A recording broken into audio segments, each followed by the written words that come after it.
Hi, എല്ലാവർക്കും പുതിയൊരു വീഡിയോയിലേക്ക് സ്വാഗതം. ഞാനിന്ന് നിങ്ങളോട് സംസാരിക്കുന്നത് ഇപ്പോഴത്തെ മാതാപിതാക്കളെയൊക്കെ, വൃദ്ധ മാതാപിതാക്കളെയൊക്കെ എല്ലാ സ്വത്തുക്കളും എല്ലാം പിടിച്ചടക്കിയിട്ട് വൃദ്ധസദനങ്ങൾ കൊണ്ടിടുന്ന അല്ലെങ്കിൽ ഓൾഡ് ഏജ് ഹോമിൽ കൊണ്ടെടുക്കുന്ന ഒരവസ്ഥയാണ്. അപ്പോൾ ഞാൻ ഇന്ന് ഈ വിഷയത്തെക്കുറിച്ചാണ് നിങ്ങളോട് ഞാൻ സംസാരിക്കുന്നത്. സ്വവർഗ കവാടങ്ങളാണ് മാതാപിതാക്കൾ.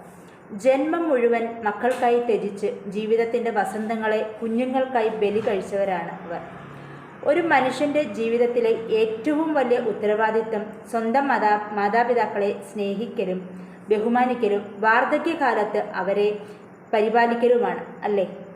വൃദ്ധ മാതാപിതാക്കളെ പരിപാലിക്കുന്നതിലും പരിരക്ഷിക്കുന്നതിലും ഊന്നിപ്പറഞ്ഞ ഓരോ സൂക്തങ്ങളും മാതാപിതാക്കളോടുള്ള മനുഷ്യൻ്റെ ബാധ്യതയെ കൂടുതൽ വ്യക്തമാക്കുന്നു. അതുപോലെ തന്നെ നമ്മൾ കേട്ടിട്ടുണ്ടാകാം, വാർദ്ധക്യം ബാധിച്ച മാതാപിതാക്കളെയോ അവരിലൊരാളെയോ അവന്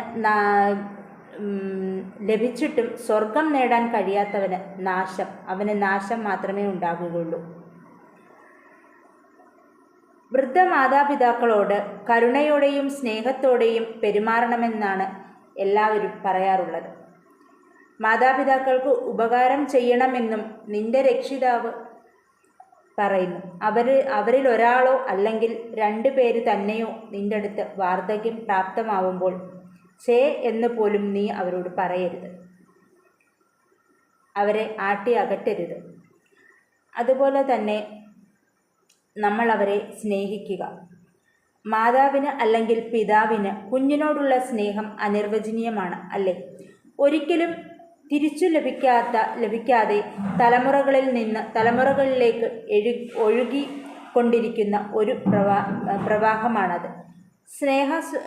സ്നേഹാശ്രുണമായ പെരുമാറ്റത്തിനും രോഷാകുലമായ അതിക്രൂര പ്രവർത്തനങ്ങൾക്കും മറുപടിയായി ആ ഹൃദയം പ്രാർത്ഥിച്ചുകൊണ്ടിരിക്കും.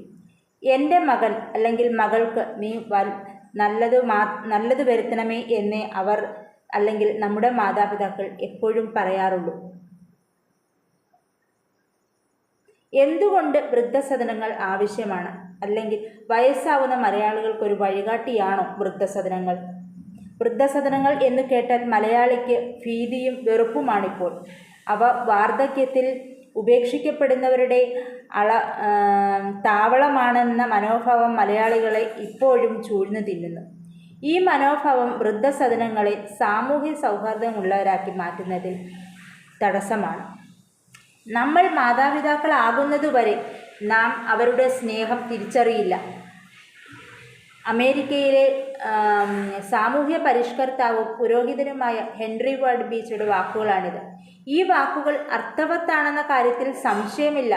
മാതാപിതാക്കൾ കടന്നുപോയ ആയാസരഹിതമായ നാളുകൾ നമ്മൾ ആ സ്ഥാനത്തേക്ക് എത്തുമ്പോൾ തന്നെയാണ് നമ്മൾ തിരിച്ചറിയുക.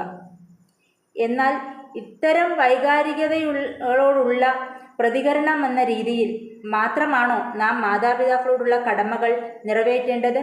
പ്രായമാകുമ്പോൾ എങ്ങനെ ജീവിക്കണമെന്നതിൽ ഓരോരുത്തർക്കും പദ്ധതിയുണ്ട് എന്നത് തന്നെയാണ് വസ്തുത. വയസ്സാകുമ്പോൾ തങ്ങൾക്ക് താങ്ങും തണലും സുരക്ഷിതത്വവും ഉറപ്പാക്കും വിധം മക്കളെ വളർത്താനാണ് ഒരു കൂട്ടർ ശ്രമിക്കുന്നതെങ്കിൽ, മറുവശത്ത് റിട്ടയർമെൻറ്റ് കാലം അടിച്ചുപൊളിക്കാൻ കാലേക്കൂട്ടി സ്വരക്കൂട്ടി മക്കളിൽ നിന്നും ഇടവേളയെടുത്ത് ജീവിതം ആസ്വദിക്കുന്നവരെയും നമുക്ക് കാണാം. എന്നാൽ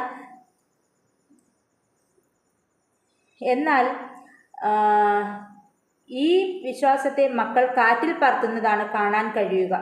മക്കൾ വേണ്ടവിധം പരിപാലിക്കാതെ ശുശ്രൂഷിക്കാതെ നരകിച്ചു ജീവിക്കുന്ന അനവധി മാതാപിതാക്കൾ നമുക്ക് ചുറ്റുമുണ്ട്. ചിലർ പ്രതികരിച്ചും, എന്നാൽ പ്രായത്തിൻ്റെ ബലഹീനതകൾ മൂലം അവർ പതിയെ തളർന്നു പോകും. മറ്റു ചിലർ സമൂഹത്തിൽ മക്കളുടെ വില എന്താകുമെന്ന വ്യാകുലത കൊണ്ട് വിശ്രമകാലത്ത് ജീവിതം അതിൻ്റെ യഥാർത്ഥ സത്തറിഞ്ഞ് ജീവിക്കുന്നതിന് പകരം ഉരുകി ജീവിക്കേണ്ട ആവശ്യം നമുക്കുണ്ടോ എന്ന ചോദ്യം മാതാപിതാക്കളിൽ ഉയർന്നു വരും. അതുപോലെ തന്നെ എവിടെയാണെങ്കിലും നമ്മൾ കംഫർട്ടബിൾ അല്ലെങ്കിൽ ഇഷ്ടമുള്ള ജീവിതം തിരഞ്ഞെടുക്കാനുള്ള രീതിയിൽ മനസ്സ് പാകപ്പെടുത്തണം. മാതാപിതാക്കളുടെ വാർദ്ധക്യകാലത്തെ സുഖജീവിതത്തിന് വില കൽപ്പിക്കുന്ന വലിയൊരു വിഭാഗം കൂടിയുണ്ട്. തങ്ങൾക്ക് കഴിയുന്ന പോലെ പരിപാലിക്കുക മാത്രമല്ല, പണം മുടക്കി നല്ല ഹോം നേഴ്സിൻ്റെ സേവനം തേടുന്നവരും നിരവധിയാണ്. മക്കളും കൊച്ചുമക്കളും നഗരത്തിലേക്കും വിദേശത്തേക്കുമായി പഠനജോലി സംബന്ധിച്ച് പറിച്ചു നടപ്പെടുമ്പോൾ പുതിയ രീതികളും ചിട്ടകളുമായി പൊരുത്തപ്പെടാൻ കഷ്ടപ്പെടുന്നവരാണ് ഭൂരിഭാഗം മാതാപിതാക്കളും അല്ലെങ്കിൽ വൃദ്ധജനങ്ങളും. മക്കളുടെയും മാതാപിതാക്കളുടെയും ചിന്താഗതിയും മൂല്യങ്ങളും വ്യത്യസ്തമാണ്. ഇത് ഉണ്ടാക്കുന്ന മാനസിക സംഘർഷവും വളരെ വലുതാണ്. ഇത്തരം സന്ദർഭങ്ങളിൽ വൃദ്ധസദനങ്ങളിൽ തങ്ങളുടെ പ്രായക്കാരുമായി കൂട്ടുകൂടി സ്വന്തമായൊരു സമൂഹം ഉണ്ടാക്കിയെടുക്കാൻ കഴിഞ്ഞാൽ വയസ്സാകുന്ന കേരളം ചുറുചുറുക്കോടെ മുന്നേറും. അപ്പോൾ ഈ വീഡിയോ ഇഷ്ടമായെങ്കിൽ എല്ലാവരും സബ്സ്ക്രൈബ് ചെയ്യുക, സപ്പോർട്ട് ചെയ്യുക. നിങ്ങളുടെ മാതാപിതാക്കളെ സ്വന്തമായി കരുതുക, എങ്ങും വലിച്ചെറിയാതിരിക്കുക. Thank you.